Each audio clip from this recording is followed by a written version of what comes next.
नमो नारायणाय। आज हम कार्तिक स्नान के पाद की कथा का श्रवण करेंगे।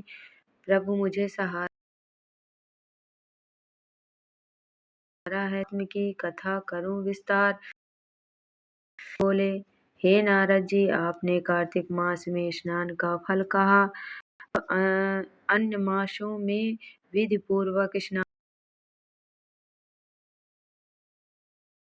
देवर्षि नारद ने कहा, हे राजन, आप भगवान विष्णु के अंश से उत्पन्न हुए हैं, अतः यह बात आपको ज्ञात की है।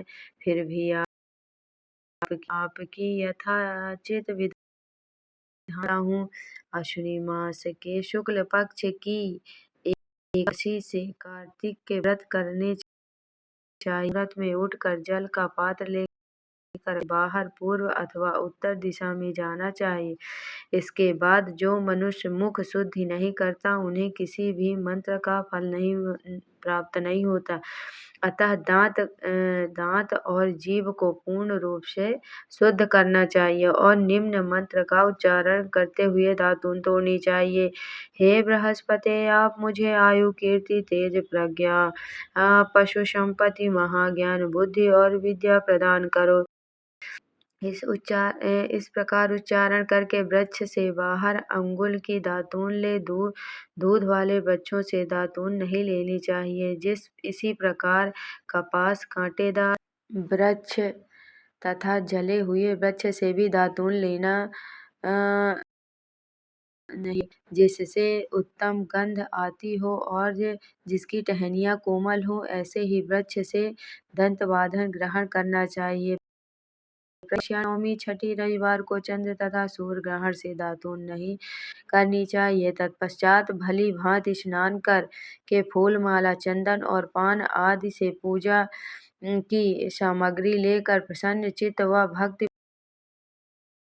सभी देवी देवताओं की अर्ध अर्चनीय आदि वस्तुओं से पृथक पृथक पूजा करके प्रार्थना एवं प्रणाम करना चाहिए। फिर भक्ति के स्वर में स्वर मिलाकर श्री हरि का कीर्तन करना चाहिए। हरि का कीर्तन करने का माला, चंदन, तांबुल आदि से पूजन करना चाहिए। विष्णु को अपनी तपस्या, योग और दान अथवा द्वारा प्रसन्न करते हैं, परंतु कलयुग में भगवान गुणगान को ही भगवान श्री हरि को प्रसन्न करने का एकमात्र साधन माना गया है, अर्थात उनका भजन कीर्तन करना चाहिए। नारद जी राजा पृथु से बोले, हे राजन, एक बार मैंने भगवान से पूछा कि हे आप सबसे अधिक कहाँ निवास करते हैं। इसका उत्तर देते हुए भगवान बोले, नारद, मैं वैकुंठ या योगिनियों के हृदय में तो जहाँ मेरे भक्त मेरा कीर्तन करते हैं, मैं वहाँ निवास करता हूँ। जो मनुष्य चंदन माला आदि से मेरे भक्तों का पूजन करते हैं, उनसे मेरी यही प्रीति होती है, जैसे मेरे पूजन से भी नहीं हो सकती प्रीति होती है। नारद जी ने फिर कहा, शीर्ष, केसर, कंदार और कटहल के फूलों व पूजा नहीं करनी चाहिए। कटहल, कंद, गिरीश, जूही, मालती और केवड़ा जो पुष्पों से भगवान शंकर की पूजा नहीं करनी चाहिए।